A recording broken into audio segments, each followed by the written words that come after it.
So I will call to order this regular meeting of the Monroe County Solid Waste Management District Citizens Advisory Committee. This is the third Thursday of May. It's the 19th, 2022 at 5:15 p.m. We do actually have the vice chair present. Rondi, would you be able to call roll? Go ahead.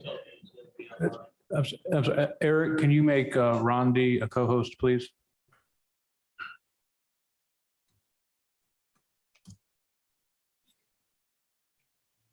There we go.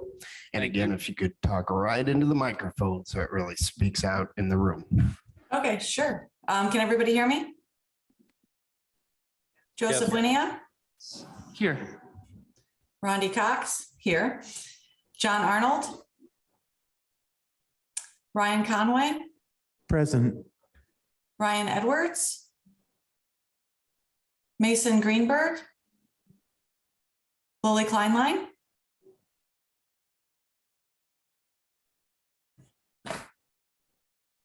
Present. Bradley Lucas. Here. Andrew Manley. Present. Nelson Schaefer.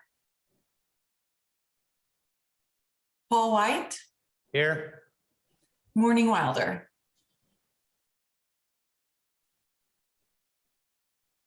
Okay, let's see, what do we have? I don't recall, do we have quorum, or do we not have quorum if we don't have that many if we don't have 6 in person? It's the latter. You're correct. We are Okay. without quorum without having Okay. in-person quorum. Well, yeah, I mean, the key component is that under the current hybrid open door law, you have to have at least 50% present in the room. So.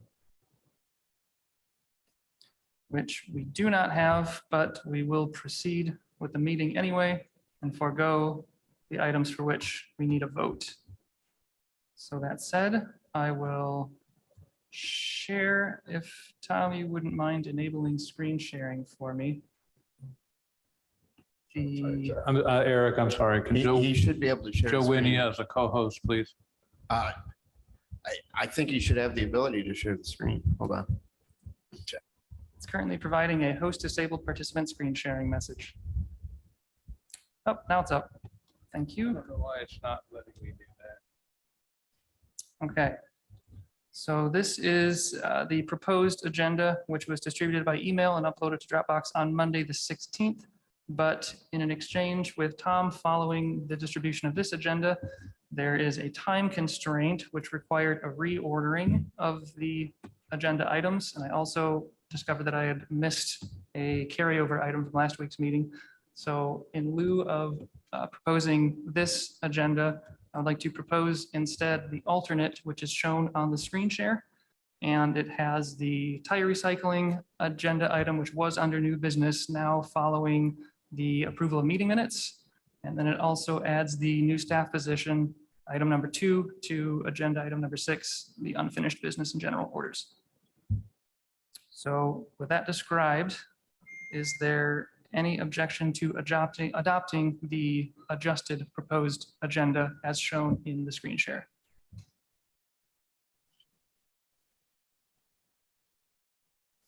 And seeing none, that agenda is adopted. We will, however, forego the approval of meeting minutes since we do not have a quorum to do so. And that will bring us into item number 2, tire recycling, which Paul, if you would be so kind as to introduce this item as the requester. John Porter, who's not here, who wanted to be, he and I were talking this past week about tire recycling, and I was asking what he did, and so on. And he charges at his tire shop a fee for disposal. And he cuts the outside. If this were a tire, he would cut the tread part of the tire off into a ring, and then they can be disposed because they don't hold water. Some of the things that we talked about, these tire rings, the one that stands out in my mind was you can take the tire rings and excavate or drive a post to ground. You can put the tire rings over this. You can put dirt in the tire rings and safely dispose of them that way so that they're not holding water and so on. But he said that there are other states where they use these tire rings as part of the base for roadways, and was kind of wondering why we could not do that here for driveways. Put them in there, and kind of the same, it's my understanding, kind of the same idea from what he was saying over the post. You put the tire rings down, you fill them up with dirt, and it keeps the dirt from moving out and about in a way, kind of holds it contained to give you a better base for the roadway that you're building. It sounded like a idea that would be worth looking into, and that's as far as I've taken it. Was just the discussion that I had with him. We also talked about how you actually dispose of a tire, and after he cut the rings out of them, then he would send them away, and somebody else takes care of them. He said a tire grinder costs about $1 million. And you can do, I think he said 2.5, 3.5 million tires you can grind with them before you need to put new motors. Wasn't the grinders, before you needed to put new motors in the machine to continue it on. And you can charge whatever the disposal rate is, I don't know, $5 a tire, whatever. And it could be a draw, multi-county wide, where we're not the only county that has issue with how do we properly dispose of tires. So we weren't discussing on who would buy any kind of machine, who would operate it, and so on. We're just talking about the bottom line of this, how it could be done. And the idea hit me. It sounded like a good idea for a government, private collaboration to take care of waste tire problems that we are having. So if we'll just say that as a waste district, we could do something of that nature. We could get tires coming in from different counties, different tire retailers, wholesalers, whatever. And even the tires that we find out on the road that need to be taken care of because we have the machine, then that, I was thinking, that our tax-based problem or issue could take care of those particular tires that we don't know what to do with when we find them out and about. So in a nutshell, that's what John and I were talking about. I thought it sounded like something good to delve into and maybe research. He said we would have to have a place to store the tires inside so they don't get full of water and that kind of stuff, and a site to do it. And of course, Anderson landfill always keeps coming up. We've got a nice building there. I don't know how much it is being used, if it's being used. But just to have a facility to do something like that, it sounds like a reasonable idea anyway. Maybe don't go any further than that, but it sounds like a reasonable idea. And maybe everybody, private industry and government, could be a winner this way. Thank you for that introduction. I think I'll first see if there are any questions from members on that summary. Andrew? Has John Porter spoke with IDEM at all about this proposal? I do not know. I know IDEM has talked to him about disposals. Okay, I was just going to say, I would recommend reaching out to Lori Freeman. She's with Industrial Waste Compliance at IDEM, Okay. and she is sort of the waste tire czar of Indiana. I'd recommend reaching out to her for whether or not that would be regulatorily allowed, but also she may have suggestions on ways it might be feasible. Okay. Thank you, Andrew. Are there any other particular questions? Just a quick question. After the tires would go through this grinding process, what the byproduct, what is done with that? How is that disposed of? Well, the rubber that you grind out of tires, I think most people know that we can use those for playground bedding, or around slides and swings and so on. So when kids fall, and kids will fall, that they've got a nice cushy bounce to it. I think there's lots of things you could probably, I would think anyway, be able to recycle the rubber into new tire rubber. I don't know what all is available for that, but there seems to be, at least in the past, a good source for using these rubber grindings. I think I do have a couple of thoughts or a couple of questions, actually. First, I am interested in knowing, do you know if John has any plans on moving forward with anything in particular at the moment? At the moment, I don't know. He sounds very interested, though, in moving forward with this idea. Okay. And then my second question is, I'm interested in hearing from Tom about impacts of that notion on the existing district's tire recycling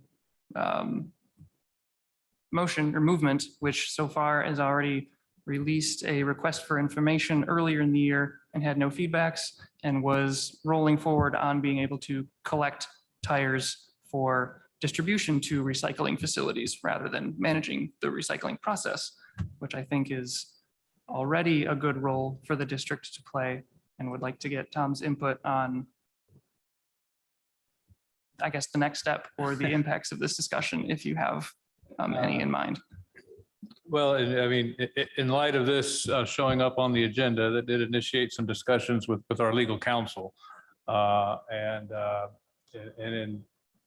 given the fact that this has come up before our board has taken any action with regard to the district establishing a waste tire program, he was uncomfortable with moving forward with that and recommended that we pause, reissue the request for information, and give Mr. Porter an opportunity to formally respond to that with whatever his idea or proposal is, or how he thinks the district accepting waste tires would impact his plans with regard to that, or his existing operations. So it's gonna pause or delay the district moving forward with accepting waste tires, which is fine. I mean, we'll happy to work with with any local business that wants to partner or has a better option than what the district is considering. So we certainly want to hear hear what his ideas are and what he has to say. But it is going to put a delay or a pause on us moving forward with accepting waste tires. And just to expand a little bit, I'm aware of what he's talking about, and the district didn't consider going in that direction on its own. I mean, there's a lot of regulation and a lot of cost associated with that. I mean, that to get that grinder and operate it would require a permit from IDEM. In all likelihood, you would also have to be registered as a storage facility, you would probably have in excess of 1,000 whole tires on site most of the time.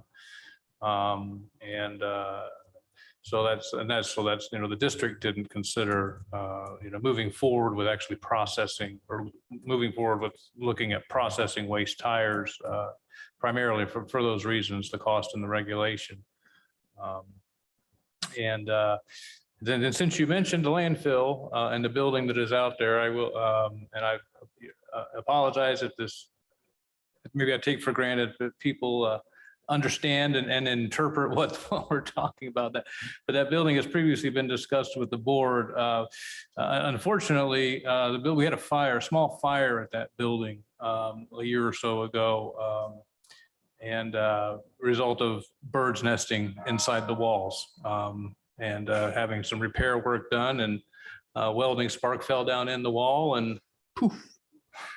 So the building is damaged and in disrepair, and the immediate estimates we got to repair it were in the $25,000 range. And no, it's not. We're not really doing much with it. There's a few pieces of equipment in there, some of which have already been declared surplus, and we're waiting to get them to auction. So at this point, the plan, and there's actually money in the budget this year, to demolish that building and try to sell or scrap the metal. So.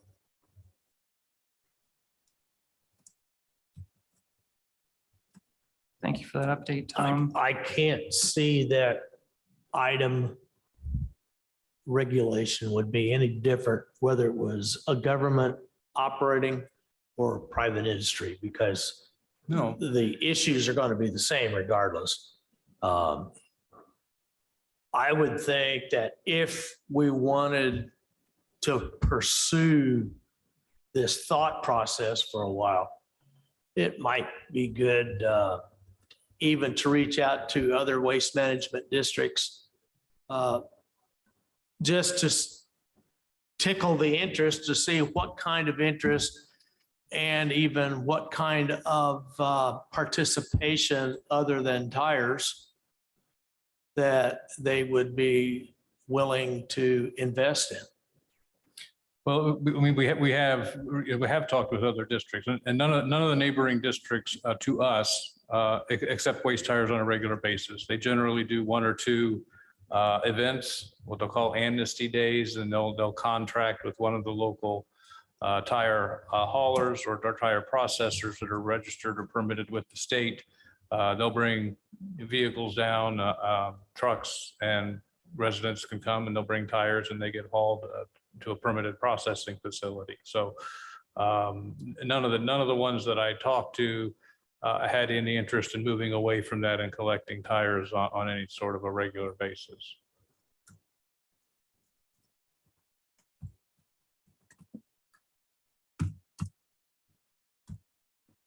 Thank you, Tom. Were there any other questions from members?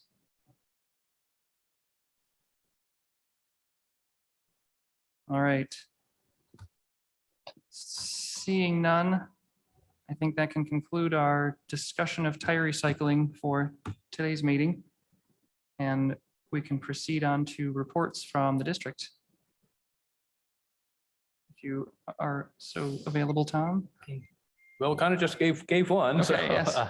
yeah, I mean, yeah, this, the previous discussion item is going to pause our, I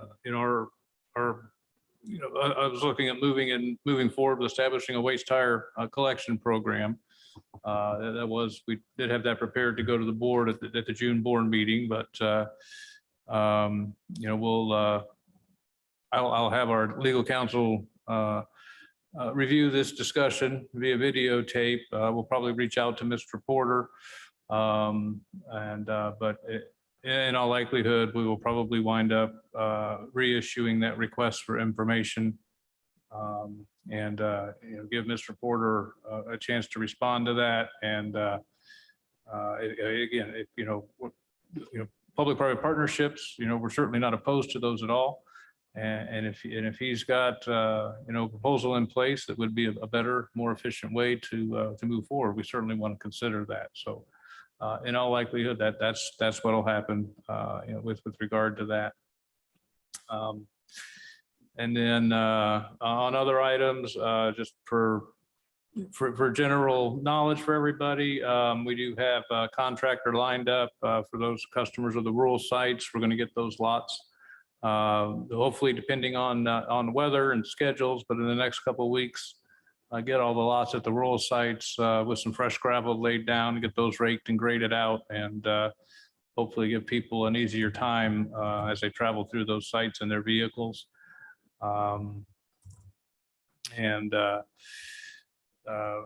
Not much has happened on apartment recycling since since our last discussion on that. We are still the portable, whether it be a trailer or looking at getting a truck, but the portable idea that Mr. Manley brought up previously is still something that we're looking at. And I think as has been discussed, whether it's establishing a permanent facility or getting some sort of a portable unit collection container, obviously that's going to have the district reassess its staffing needs, and probably will lead to needing an additional staff member, which gets into budgeting and something we have to look at the finances of being able to not just take on initially, but continue to be able to fund and support on an annual basis. Don't want to get something started, have to stop it a year later, obviously. So, and other than that, I've been kind of a hectic day and a little frazzled right now, and I can't think of anything else, but I will jump in if something else comes to mind. So. That works. Thank you, Tom. Are there any questions from members on that report?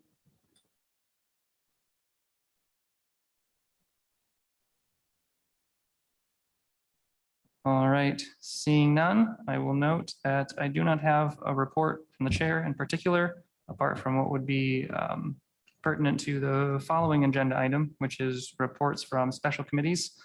I was going to start with the IEG subcommittee, which Mason is leading, but is not present to update on. So I will note that scheduling is in process and we will be meeting on Monday evening, if I recall correctly. So that is the status as it stands now. And I will weigh in on the rebranding committee, which is that there was not an executive committee meeting held in April, or no, that would have been for this month. So for May, but the establishment of the subcommittee at our April CAC meeting was brought up during the CAC report at the board meeting last week. So board members Cheryl Munson and Isabel Piedmont Smith expressed interest in participating in that subcommittee. So I did just want to check in with you, Tom, to see if you had the opportunity to reach out to staff to see if there was any interest in participating from members or from staff members beyond Elisa. No, I have not. And I really, other than in passing, haven't planning on sitting down with Elisa tomorrow to go over, her participating with the committee, the subcommittee on the rebranding. But I would like her to be a part of that. Okay. I think, and she's aware of that. So we'll get that all lined up, but I'm not aware of any other staff members at this time. And depending on, I don't know that there's a need or, unless rebranding starts to go down some specific directions or paths, there's probably not really much relevance for other staff members to be involved. Noted. Thank you. So in that case, I think it would be appropriate to proceed with scheduling a timing poll then with the participating members. I know Mason also expressed interest in participating in this subcommittee since he was absent during its establishment at last month's meeting, but he is again not present to follow up on that. So I'll mention that here for reference. And that's all that there is to report on the rebranding subcommittee. So that concludes item number 4 on the agenda. We have no special orders, but we do have general orders carried over from last month's meeting. The first of which is the signatures for the resolution 2022-02. I see that none of the members whose signatures are missing are present. Tom, did you happen to connect with any of them in the interim time? Not since the initial email went out. Okay. Lily Kleinline did come down and sign the one that she needed to sign, and have had Okay. email correspondence with Adelaide Petraviu, who has since resigned, and we'll make arrangements with her to get an electronic signature, or we'll find a way to get her signature on the resolution she needs to sign. Excellent, thank you. And also, I missed the opportunity to ask, were there any questions on reports on special committees? I know there wasn't much reported on, but still want to provide the opportunity. All right, seeing none, we'll resume with general orders.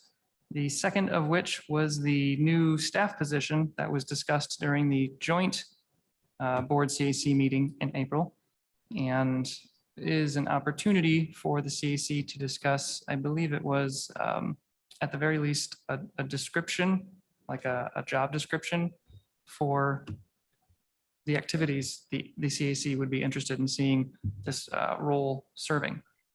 So with that, I think I'll open it to members to begin a discussion or make any proposals.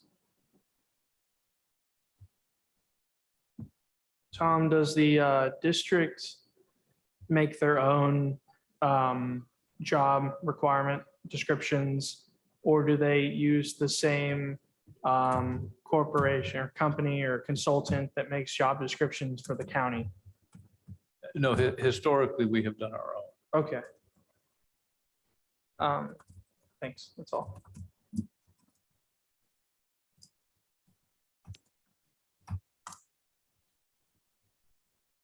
So I hope that was an adequate lineup for the agenda item. I don't know if everyone had the chance to review the joint meeting. I know there were only a few members present, and that's where it was primarily discussed, but we can also have a general discussion about the notion of that role if there's still any unclarity among members about what the role would entail or what the discussion entailed.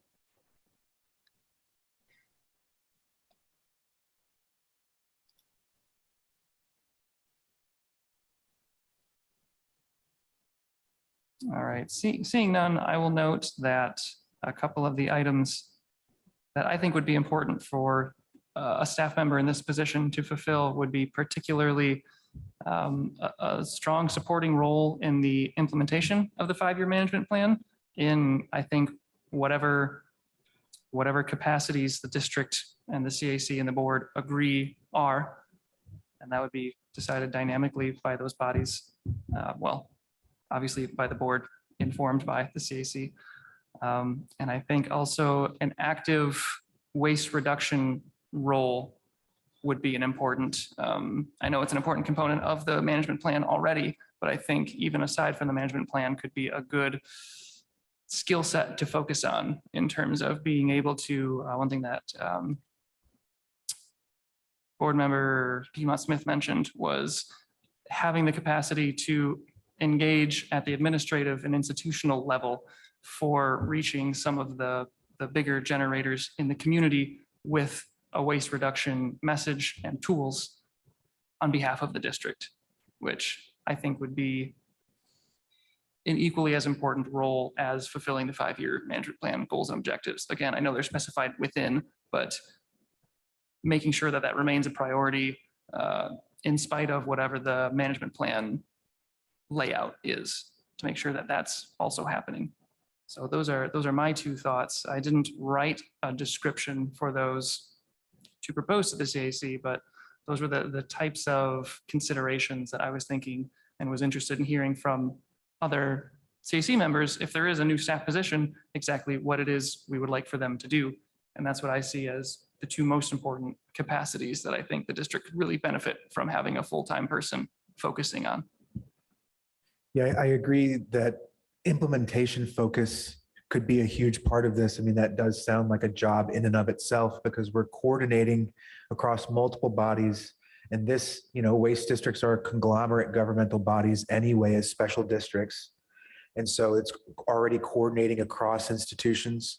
And so that's a lot of coordination. A lot of information problems can arise if we don't have fluid communication or single points of contact. So this person could be a hub, a nexus to communicate with the various stakeholders so that the burden of that isn't always on Tom exclusively, especially vis-a-vis implementing the plan.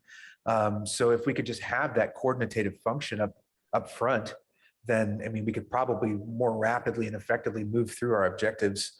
And if there are stumbling blocks for any of the objectives, we'll learn them quicker because that person's attention is going to try to implement. And then the second they start to implement, they'll run it. Theory will meet practice and feedback will come from that. And then maybe the plan can be a living document in some respect or just be amended occasionally, or maybe they run into a number of blockages and they make a list, a category of them. And then we're like, well, we need to update the plan based on all of these things that we found. I mean, there are many ways that we could keep them implementing the plan, but it just sounds like an administrative burden for the administrators and for the board to have to keep up with the details of the plan. But we spent all the time on the plan, and plans are good and they work, and we have them for good reasons. So I really do believe that really is a core function for a new staff member.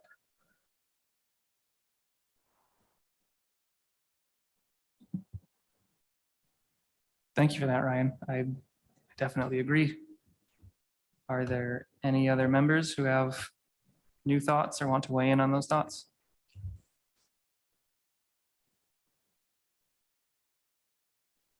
Let's see. Yes, go ahead, John.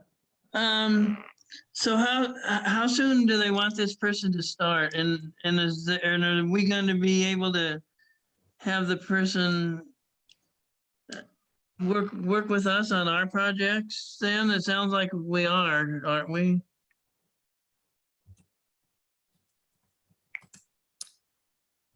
I mean, this is all very, preliminary right now. There's been, no thought given to when this position would actually be established and let alone get filled and have somebody up and running. But it is something under consideration and certainly something that the board wants to take into account, the possibility of this position take into account as we're right now getting started on preparing the 2023 budget.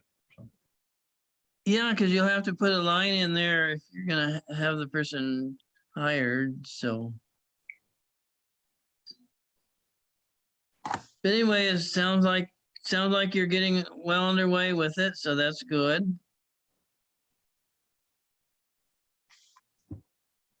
And I will note, John, to the second part of your question, I anticipate that because this will be district staff, this would remain analogous to the other district staff relationships where it wouldn't be staff time spent directly participating in CAC projects so much as the district and the board managing the staff per its current practices, and then the CAC continuing to just serve as in an advisory capacity to that position.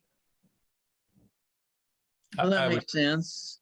I mean, I would just add to that, that yes, you're right, but don't rule out the possibility. I mean, there are times where, staff has dedicated time to assist, either whether it's doing some research to provide data that, that we may have or that the state may have. So, it's, certainly the positions, the CAC would not be a primary function. Supporting the CAC would not be a primary function of that or any position, but that doesn't mean that they can't act in that capacity if it's needed and there's time available. Okay. That is good to know. Thank you, Tom.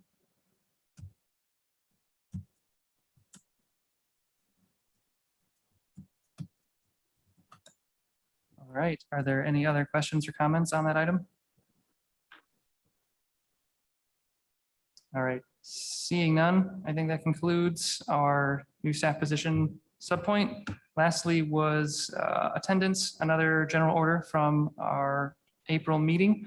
Something that I had just wanted to point out was worth noting two parts. First is just attendance history, and that it's something that's continued to be problematic in the past with achieving quorum, and something that we're experiencing right now. I know we have sufficient members, just not in person. And I think there may come a point, depending on how this trend continues, that would need to be addressed in terms of members not meeting the minimum expected requirements of attendance, and that being prohibitive to our ability to do business. And the second component was just in terms of, again, managing the assurance that we have quorum as often as possible, in particular through the effort of the attendance planning sheet, which so far has been met with mixed success. It was introduced at a meeting without quorum, and so there was never an official adoption of it. It was just kind of a let's go for it, and only a few members were present. So now that there are at least more of us present, though we still don't have quorum, I would still like to get member feedback on the viability of using this, because presently it's equally as helpful as it is a hindrance, because it doesn't serve the purpose it's designed to, and it is still a time commitment, particularly from the chair's point of view, but also a difficulty from a membership point of view, where again, we're in a situation where we can't make any decisions because we're shy of quorum. So I know that there have been some last minute changes in this particular meeting, and I appreciate the outreach I've gotten for those, but I just want to open it up to see what other members think, starting with Lily, who has her hand up. Hi, I was not at the meeting where the spreadsheet was created, but I just wanted to say I really think it is so simple to use. And I input after the meeting the actual attendance. And so I find it to be really helpful to track the after meeting attendance as well. So I would encourage those who haven't been using it. It's pretty simple to click on the drop box and edit it. And yeah, it is helpful to know if we're going to have enough people in advance. And unfortunately, I'm isolating this week, so I had to stay home. But I just wanted to say, I think it's a really efficient and could be effective tool for us to use.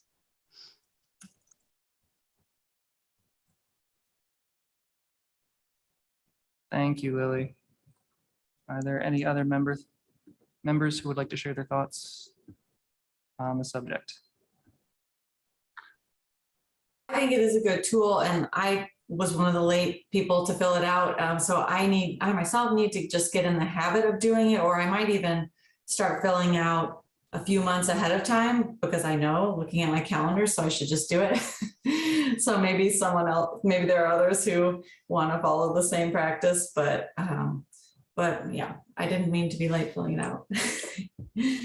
But I do think it's a good idea, and it does help, because if we knew up front if there weren't going to be enough people, then it may make sense to cancel a meeting, and rather than just have 2 people show up hoping that others show up. So, which was, years ago when we went to meeting every other month, a reason for that was because we were having such a hard time making quorums. So that fewer meetings, people may be able to attend more regularly if there were half the meetings. I'm not suggesting we cut in half, but it seems like it's been a long-term challenge of this group.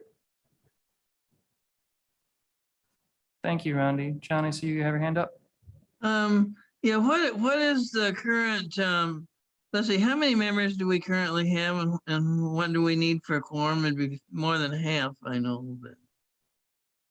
So I heard the first part of your question, not the latter. We have 12 members, and then after that, I was not able to. Let's see, then we would need 6 for a quorum. 7. Right, because we have to have 50% for a quorum. No, 7. A quorum is over 50%. Over 50%, okay. You have So we to. have to have 7. Yeah, it's the hybrid meeting rule that requires 6 to be in the room, and then for the meeting to officially occur, but for purposes of quorum, that 7th person could be virtual.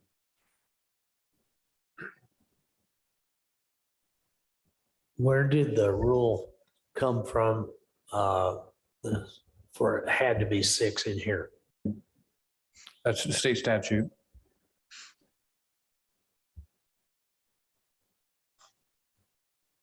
And I will take the opportunity briefly to share the screen just to make sure everyone is on the same page for what we're referencing. It's this particular spreadsheet that exists in our Dropbox folder and also has an instructional file for its use, which is in the same folder as this file, which is the attendance planning instructions here. And those are all present in the Dropbox CAC meetings folder. So there has been I've been providing the weekly reminder to make sure everyone is aware. And again, I would at some point like to make a motion to formalize its use to confirm CAC agreement on it. But in the absence, I think I will leave it at that with one more opportunity for any member input. And just, and to add just another reminder, since related to all this, since we're talking, and I apologize that I don't have a firm answer, but I will get that for you from our attorney, because I'm not sure how this would apply to an advisory committee exactly, but within that same statute, it does also limit any member of a governing board, which the CAC does fit the definition of, but any member of a governing board to attending no more than 2 consecutive meetings electronically and no more than 50% of the meetings in a calendar year electronically. So is that to say there's a possibility that those constraints do not apply, or you will need to confirm? My first assumption is that they do, but Right. I'll clarify that with a legal opinion that I will forward to you. Okay. Thank you, Tom. All right, so that concludes our unfinished business and general orders. John, I see you still have your hand up. Was there a remark you wanted to make, or was that? Yeah, be sure to count me as present. I was here right at 5:30. I couldn't get the link to work for some reason. I had to really struggle to get it to link. I finally got it. I finally got in later than like 10 minutes later, I think, but I don't know what was wrong with the link, but it said it wasn't, it gave a real strange message. So I was trying. Just to verify, was that the link from the latest agenda? It was the one, Tom, you sent me this evening, and then I couldn't find, and then I had trouble finding another link, but I finally found one that would work. Yeah, So I emailed him the link that, out of my Zoom account where I established the meetings. Okay. I will just note for reference that every agenda has at the top of it the current Zoom link and location of each meeting, in case anyone needs to reference that in the future. So that will then conclude our attendance agenda item and bring us on to our new business. The first of which is a district public social that was proposed also by Mason, who is absent. So I will note, just for information's sake, that we had briefly discussed it, and he was interested in the idea of having more of an informal meeting of the CAC and the board and potentially staff, just since the environment has been strictly Zoom for so long that it might be nice to renew some relationships and get more acquainted in a less formal setting. So something to think about potentially.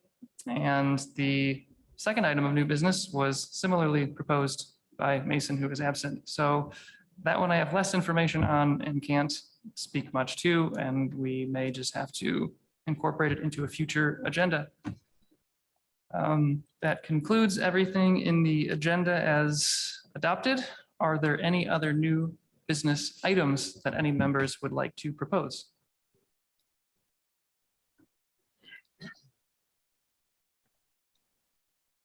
Yes, Rondi, please.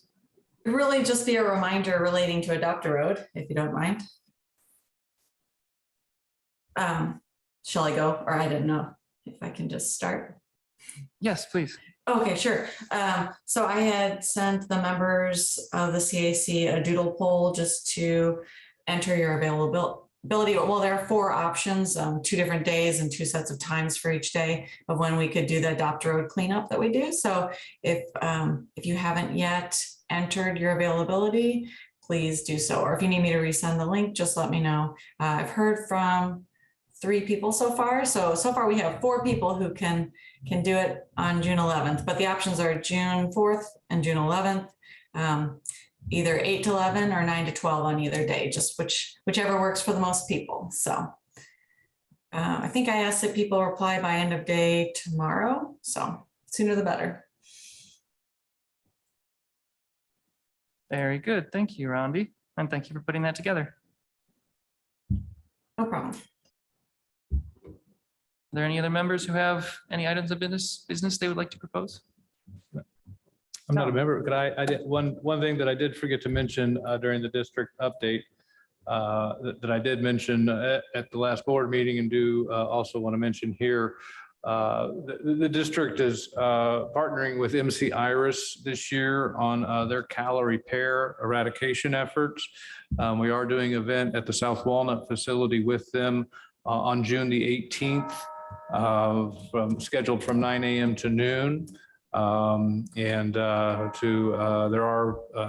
did identify some calorie pairs on the property, and we have also requested if we're going to do this and we're going to be there, let's get all the invasives that we can out of there.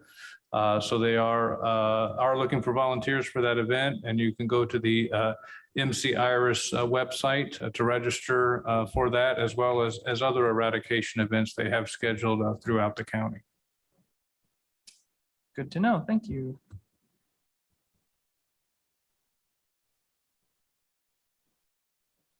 All right. Any other items? Yes, Lily. Wasn't really an agenda item, but I just wanted to share. We got back from a trip to Canada and we were in several of the provinces, and it was just really interesting. We went to a grocery store and I saw everyone walking out with either tote bags or just stuff in their cart. And we got inside and we shopped at grocery stores and at a couple of Walmarts, and they actually don't have bags. They don't have plastic bags available. They have tote bags you can buy, but they had the little carousels, whether they're round at the self-check or the normal little bag holders at the normal checkout, and they're just completely empty.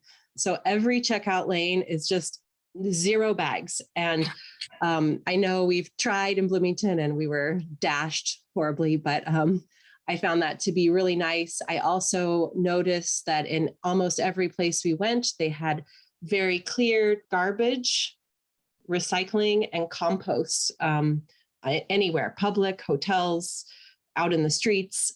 So, I think I wish there were more we could do. I think that we're a group that's working toward that, but it was kind of cool to be somewhere where you could see the impact, and all people, all walks of life, all sorts of, people just walking out without any care that they didn't have plastic bags for their purchases. And so it was fun. And we're pretty stubborn in my household anyway about taking a plastic bag, but we were not the weirdos for sure. Everybody just abstained from bags because they didn't even have them in the store.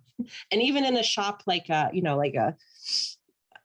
store, like a shopping store, not a grocery, you had to pay for a bag if you wanted it. So very cool, in my opinion. Proof that it won't be the end of the world. Canada's still rocking. Thank you for sharing that, Lily. I think everyone agrees that would be nice to see here too. And we'll keep working towards that.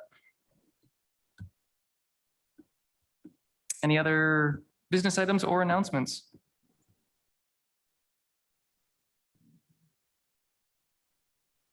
All right. Seeing none, that completes all of our items of business. I see that there are no members of the public present, either in the room or on Zoom. So we will forgo public comment, and that brings us to adjournment. If there is no objection, this meeting will be adjourned. What? No time extension? Come on. Not this time. We operated effectively. Seeing none, this meeting is adjourned. Thank you, everybody. Thank you. Thank you. Thank you. Bye, everyone. Bye.